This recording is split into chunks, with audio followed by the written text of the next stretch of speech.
တင်ရှုံနိုင်မှာတော့မဟုတ်တဲ့ဖလန်တောင်မွေးရဲ့အစွမ်းတတိများကျွန်တော်တို့ပတ်ဝန်းကျင်မှာတန်ဖိုးရှိတဲ့တဘာဝဆေးဘက်ဝင်ပင်တွေအများကြီးရှိပါတယ်။အဲ့ဒီထဲကမှဖလန်တောင်ဝေလို့ခေါ်တဲ့အပင်လေးဟာတကယ်ကိုမှမချင်မထားလောက်เสียဆေးဘက်ဝင်ပြီးတော့ယောဂမျိုးမျိုးကိုကုသရမှာလည်းအသုံးပြုနိုင်တာကိုတွေ့ရှိရပါတယ်။ရှေးလူကြီးတွေရဲ့အတွေ့အကြုံနဲ့ဗဟုသုတတွေကနေကိုလက်ဆင့်ကမ်းလာတဲ့ဒီအပင်လေးရဲ့အစွမ်းတတိတွေဟာ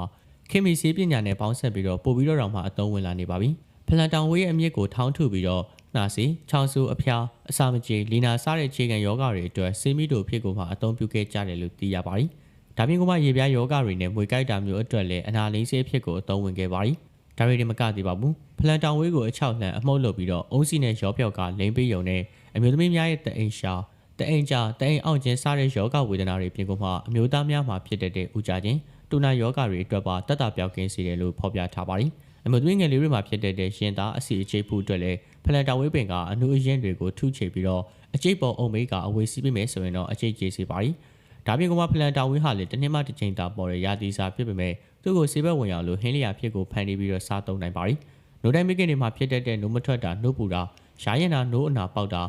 နိုချောင်းပိတ်တာတချီကြိုက်တာစားတဲ့ပြဿနာတွေအတွက်ဖလန်တောင်ဝေးကိုမကြာခဏဆိုသလိုဟင်းကားချက်စားပေးရင်တော့တက်တာစေနိုင်ပါတယ်။ပြီးတော့ဖလန်တောင်ဝေးကိုနှမ်းစီစစ်စစ်နဲ့ကိုကြော်စားပါကလည်း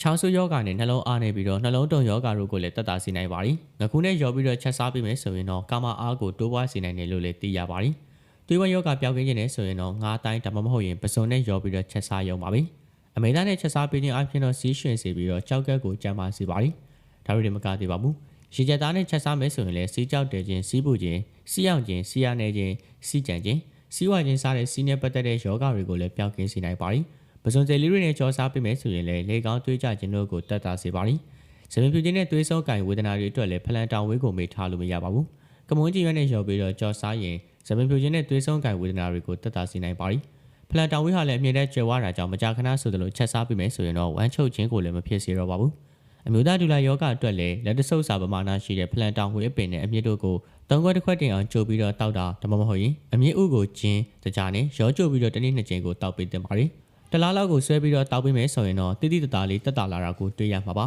အထိုင်များလို့ခါနာတက်တဲ့သူတွေနဲ့စီးကျိုယောဂကြောင့်ကြောက်ကက်ပျက်စီးတဲ့သူတွေအတွက်ဖလန်တောင်ဝေးပြင်ဆ၅ပါးဖြစ်တဲ့ပင်စီအမြင့်အရွက်အပွင့်အမြင့်ဥကိုငရုတ်ကောင်းနှမ်းစေးထည့်ပြီးတော့စူပွက်အောင်လို့ကြိုချက်ပြီးတော့တောက်သုံးတင်ပါတယ်ဒါဆိုတော့ဖြင့်ကြောက်ကက်ကတဖြည်းဖြည်းနဲ့ကိုမှပို့ပြီးတော့ကျန်းမာလာမှလည်းဖြစ်ပါတယ်ခေတ်ကြီးကြောက်ကက်ဆေးတွေမှာလည်းဖလန်တောင်ဝေးကစေးတမီအနေနဲ့ပါလာပါတယ်နလန်ထလူနာတွေအတွက်ကတော့ဖလန်တောင်ဝေးပင်ကိုအချောင်းမှုတ်ပြုပြီးတော့ပြားရည်ထောပတ်နဲ့ယောဂညာအိယာဝန်ခံနေတိုင်းလက်ဖက်ရည်စွန်းတစွန်းပုံမှန်လေးစားပြီးရင်တော့ရက်သက်အနေငယ်အတွင်းမှာပဲတိတိသားလေးကိုမှခွန်အားပြေးဝလာတာကိုတွေ့ရပါတယ်ဒီလိုမျိုးအောင်စရာကောင်းတဲ့ဆေးဘက်ဝင်ပင်လေးဖလန်တောင်ဝေးရဲ့အစွမ်းတတိဟာတကယ်ကမှမြန်မာတိုင်းရင်းဆေးပညာရဲ့ဂုဏ်ယူစရာပဲဖြစ်ပါတယ်ကျမ်းမာရေးအတွက်တဘာဝအပင်တွေကိုအကျိုးရှိရှိအသုံးပြုနိုင်ကြပါစေခင်ဗျာအားလုံးကိုကျေးဇူးတင်ပါတယ်